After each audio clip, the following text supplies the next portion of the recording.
And now it's time for the Ask the Angry Ninja Show.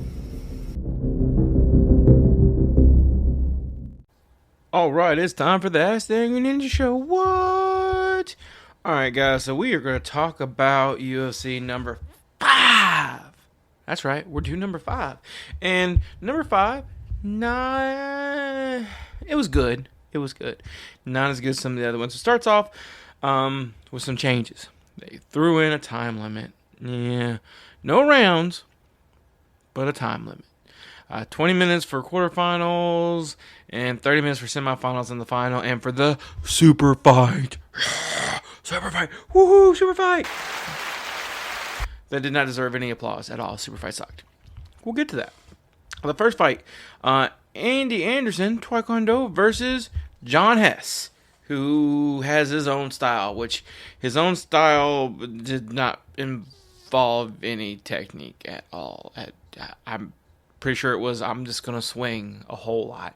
And eye gouge, which is actually against the rules, but he kind of hit it with his hand, and they didn't catch it. I actually replayed and watched the fight a couple of times. He was totally eye gouging this dude. But John Hess was a great big dude, and he came in hardcore, ran in, striking, throwing punches, throwing elbows, throwing knees, no technique, just it looked like a windmill. And he kind of overwhelmed the dude, and he gouged his eyes at one point. He gouged one of the guy's eyes. This guy was literally holding his eye, like, after the fight. And knocked him down, knocked him out, knocked him over. It was over. It was over by striking. But, dude, John Hess had no technique. I am confident that had I been over John Hess, I would have effed up his whole entire world with a minimal of my wrestling technique, because this guy just was lame. But Andy Anderson, Twycondo, didn't have any ground game, didn't know what to do, and John Hess outwailed him. It was pretty pathetic, really. All right, the next fight, Larry, I can't pronounce it. He's an American kickboxer versus Twycondo, Twycondo, which come on, it's Twycondo. And Tom wins this fight pretty handily. Takes him the ground.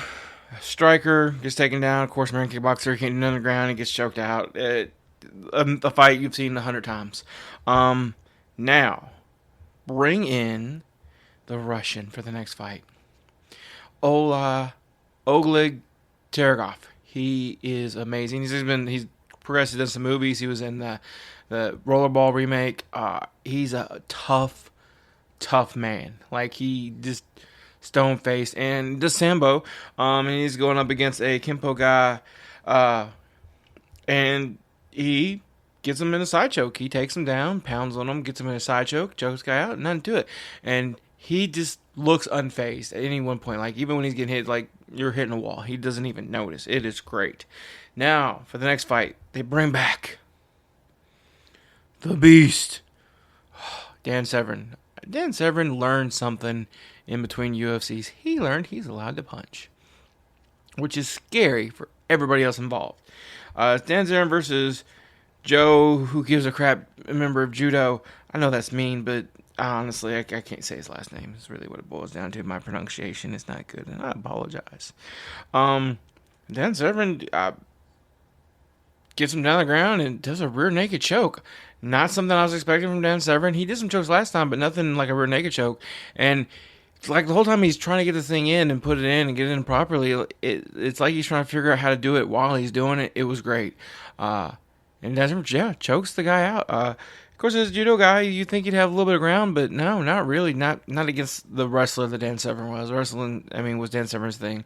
I like to say Dan Severn's this person in the current MMA. I think he might give him a run for his money just because of the way he was built.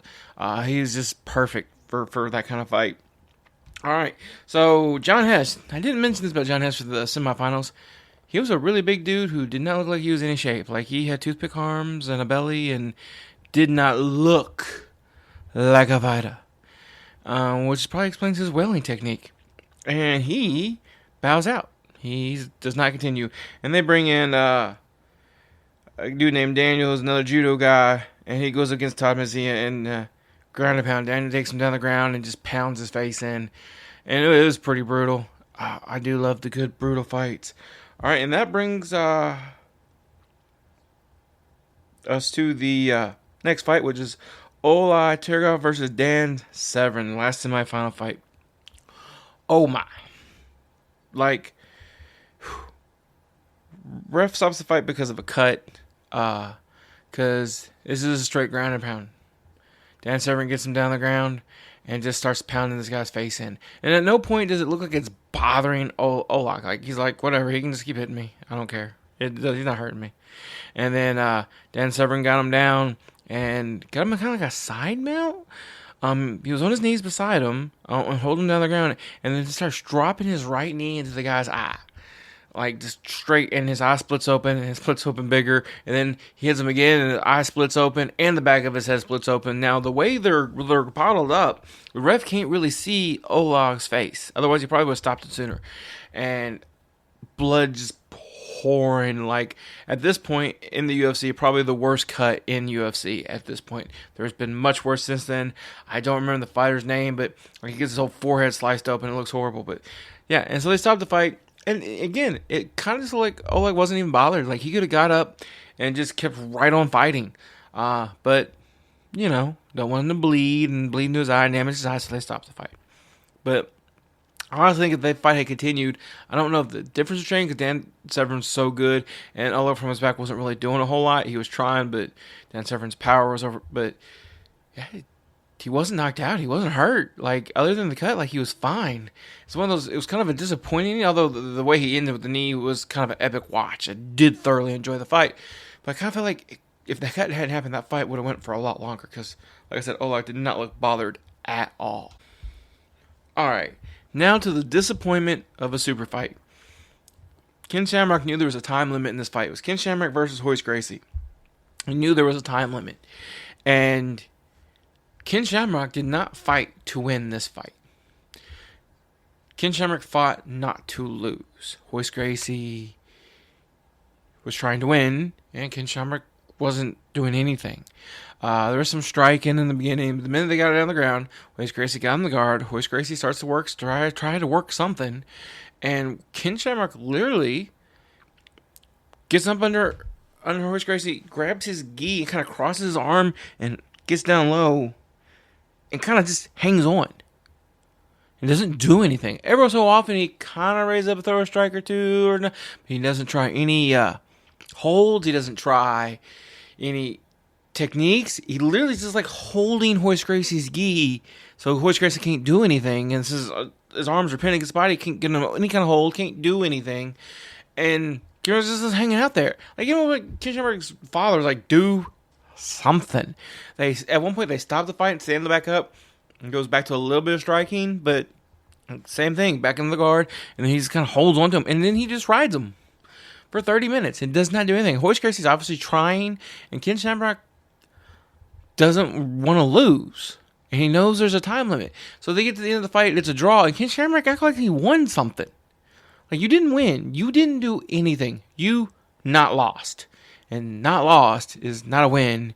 And it was disgusting. It was the worst fight in the UFC up to that point. The worst fight for a while after that. And it was, I don't remember if that was Royce Gracie's last fight in the early UFCs. I know he came back later, but I think that might have been Royce Gracie's last fight. He was so disgusted. And if there had not been a time limit, I think Ken Shamrock would have actually had to try to fight. It would have been much different. I think Ken Shamrock would have lost. Did not have the ground game to go up against Royce Gracie. And he knew that. His hope was to knock him out standing up. And I get that. If I was fighting Royce Gracie, that's what I tried. Stay off the ground, knock him out standing up. Once I got down on the ground, I would have tried to, get away from him and stand up and not hold on to him like a little punk-ass bitch. But Ken Shamrock is just that, a little punk-ass bitch. And so that's what he did. And so it was an absolutely horribly disgusting fight. It was ridiculous. And then we move on. For the first time ever, we see something in UFC that had only been attempted once before and done by Dan Severn. Dan Severn versus the David Benatar guy. Look, it wasn't much of a fight. It just wasn't. Dan Severn was called the Beast for a reason. The only person who ever stopped the Beast was Royce Gracie up to this point. And Dan Severn gets him down, pounds on him, tries to choke, tries a thing, does a thing, and then does a key lock. Holy crap. He almost snaps the guy's arm backwards. It was beautiful. Guy taps. Dan Severn, he's the beast. He represents wrestling, which makes me proud. And Dan Severn wins. Again, it wasn't a long fight. It was quick. Like, Dan Severn was not paid by the hour. And Dan Severn comes back and wins UFC 5, the beast.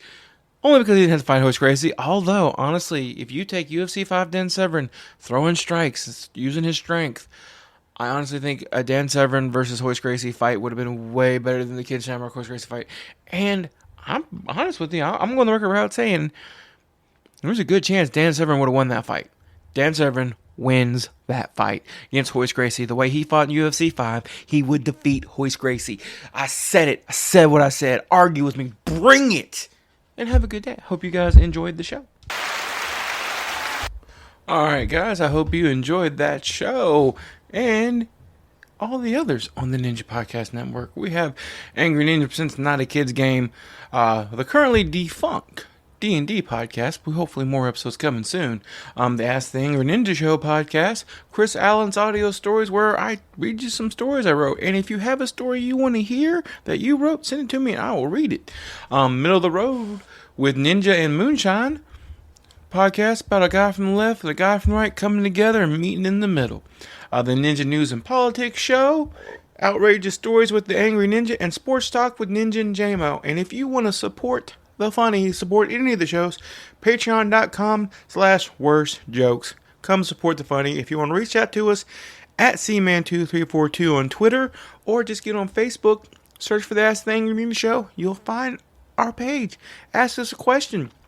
Or if any of that's too much for you, you can just send us an email at asktheangryninja@gmail.com, and we will answer your question. Hope everybody enjoyed the show. You guys have a wonderful day.